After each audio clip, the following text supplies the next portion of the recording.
Bagaimana menurut Anda Pak kondisi industri padat karya untuk saat ini seperti misalnya tekstil, garmen, alas kaki, apakah memang masih sangat berat Pak pasca COVID-19? Iya, itu masih. Jadi kalau kita lihat sekarang utilisasi seperti yang disampaikan sama ketum kami adalah 30, bahkan sekarang ini sudah tinggal tersisa 50% akibat dari penurunan order, di mana buyer negara tujuan ekspor itu kan sudah mengurangi ordernya ke kita. Nah, jadi kalau situasinya di tekstil, produk tekstil, satu utility-nya kita sudah berkurang. Yang kedua, tentu ketika utility-nya berkurang, secara operasional juga berkurang. Akibatnya operasional perusahaan itu kita turunkan juga ya secara kapasitasnya. Nah, ketika menurunkan kapasitas itu yang ramai kita bicarakan beberapa bulan, 1 bulan yang lalu, bahwa terjadinya gelombang PHK dan lain sebagainya, itu akibat daripada situasi dan kondisi saat ini. Industri tekstil dan produk tekstil itu sedang tidak baik-baik saja secara order, kemudian secara kapasitas, juga secara biaya. Ditambah lagi dengan sekarang keluarnya Permenaker 18 2023, udah jatuh tertimpa tangga nih ke tekstil dan produk tekstil ini. Saya juga tidak paham pemerintah ini mau gimana, tekstil produk tekstil ini mau diangkat atau mau dibunuh. Saya juga nggak hafal, nggak ngerti. Baik, sekarang kita ke Pak Adi. Pak Adi, tanggapan Anda Pak mengenai kondisi industri padat karya saat ini Pak? Tentang padat karya ya. Iya Pak. Baik, jadi tadi juga sudah disampaikan bahwa kondisi saat ini tentu saja masih berat dan belum beranjak hal kontraksi ekonomi kita, terutama yang memang padat karya yang orientasinya memang ekspor. Tidak semua industri padat karya tersebut memang ada pertumbuhan dan iklim bisnis yang sama. Sebaiknya tentu saja harus disesuaikan dengan kondisi industri padat karya yang sesuai dengan klasifikasi usahanya. Namun kiranya kita juga harus paham bahwa jika hal tersebut dipaksakan, kenaikannya juga dipaksakan, malah tadi yang saya sampaikan di depan, kekhawatiran ini akan terjadi, yaitu efisiensi. Efisiensi paling buruk yaitu dengan dalam hal ini walaupun kita hindari, yaitu dengan PHK. Dan bisa jadi juga berpindah lokasi dan bahkan juga hal yang tidak kita inginkan, yaitu tutup katakanlah. Dan yang sudah tutup juga sudah ada, yang sudah proses pahit juga sudah ada. Itu kan yang kita hindari. Makanya sebaiknya ada relaksasi dalam hal ini, hal-hal yang sekitarnya di sektor industri yang dimaksud. Dengan begitu ada suatu keseimbangan, kesinambungan antara keberlangsungan usaha kami dengan keberlangsungan teman-teman atau anak-anak kami yang bekerja. Kira-kira gitu Mbak Sinta. Baik, Pak terkait dengan relaksasi Pak, relaksasi seperti apa sebetulnya yang konkret begitu yang diharapkan dari para pengusaha?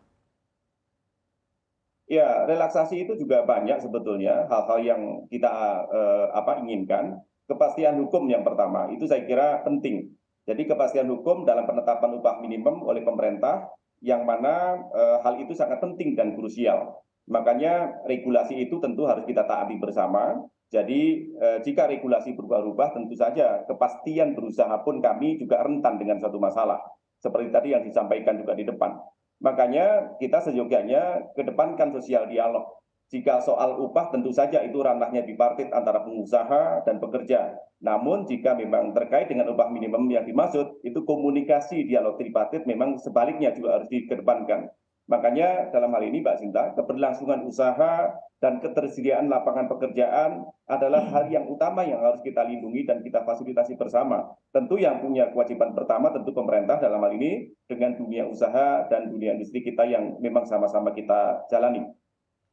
Baik, Pak Adi, tapi sebetulnya ya Pak, apakah memang kondisi industri padat karya ini belum pulih Pak? Dan juga memang belum memiliki kemampuan untuk membayar jika upah dinaikkan hingga 10% pada 2023? Ya, tentu. Jadi sebetulnya karena tadi itu ya, padat karya sekaligus juga padat modal karena teknologinya. Makanya industri padat karya ini memang sangat dibutuhkan oleh Indonesia. Itu karena hal masalah pengangguran dan juga masalah pasar kerja yang memang masih sedikit. Nah, sedangkan demand di pasar global saat ini sedang menurun. Tentu saja proses produksi juga akan menjadi terhambat jadinya. Makanya dalam hal ini, jika hal tersebut memang dipaksakan untuk naik, yang senantiasa kita khawatirkan bahwa perusahaan tersebut tidak mampu untuk membayar baik kos produksi maupun upah itu sendiri. Nah, makanya dengan seperti itu kiranya harus kita cari solusi yang terbaik, bisa dikecualikan sektor padat karya ini kiranya bisa diberikan suatu relaksasi ataupun stimulus yang sekiranya bisa mencari win-win solution baik untuk pekerja maupun buat pengusaha itu sendiri. Baik, sekarang kita ke Pak Nurdin. Pak Nurdin, kalau menurut perhitungan Anda sebetulnya berapa persen Pak kenaikan upah yang ideal untuk sektor padat karya di tahun 2023 ini Pak? Saya tidak bisa menyebutkan persen, tetapi kalau lihat perhitungan formula dari PP 36 2021 itu kita sudah komprehensif betul, Bu. Jadi dihitung dari variabel inflasi atau PDB mana angkanya yang lebih besar. Lalu juga memperhitungkan variabel tentang konsumsi per kapita. Kemudian juga anggota keluarga dan anggota keluarga berapa orang yang berpenghasilan atau bekerja. Itu udah betul-betul komprehensif.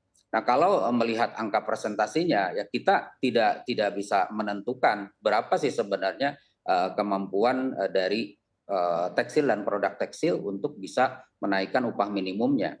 Tetapi bagi kami adalah komitmennya bagaimana kita melakukan formula perhitungan upah minimum itu berdasarkan PP 36 2021 yang memang sudah dibahas secara komprehensif ya secara holistik oleh pemerintah dan DPR ya sampai keluar keturunannya adalah PP 36 2021 dari Undang-Undang Cipta Kerja nomor 11 tahun 2020. Nah, kemudian juga saya ingin menambahkan seperti tadi yang disampaikan sama Mas Adi ya bahwa ketika ini dipaksakan, maka akan dilakukan banyak lakukan efisiensi. Nah, efisiensi salah satunya adalah dari sisi tenaga kerja, terutama untuk tenaga kerja yang masa kerjanya adalah di atas 1 tahun, sehingga tidak ada lagi banyak kesempatan kepada angkatan-angkatan kerja lulusan baru. Karena tentu kalau lulusan baru, walaupun sekarang pemerintah sudah melakukan program pelatihan vokasi ya, tetapi tetap aja pada saat masuk ke dunia industri itu harus betul-betul dia siap kerja, siap pakai dan bisa meningkatkan nilai efisiensi atau produktivitas. Nah, ketika perusahaan ini mengambil satu kebijakan itu sehingga angkatan-angkatan kerja yang baru itu belum bisa ya untuk melakukan perekrutan baru. Baik, terima kasih Pak Nurdin. Sekarang kita ke Pak Adi. Pak Adi, sebetulnya apa yang akan terjadi jika akhirnya begitu ya Pak pelaku usaha ini memang tetap harus menaikkan upah hingga 10% di tahun depan? Ya, tentu yang pertama kita sama-sama memahami bahwa yang memberatkan pelaku usaha itu yang pertama bahwa kondisi ekonomi saat ini masih sulit pasca pandemi COVID. Jadi kita juga sedang recovery usaha dalam waktu yang juga lama juga, yaitu tidak mudah. Yang kedua tentu kemampuan perusahaan untuk mampu membayar hutang perusahaan itu sendiri dan tentu juga mampu membayar upah pekerja.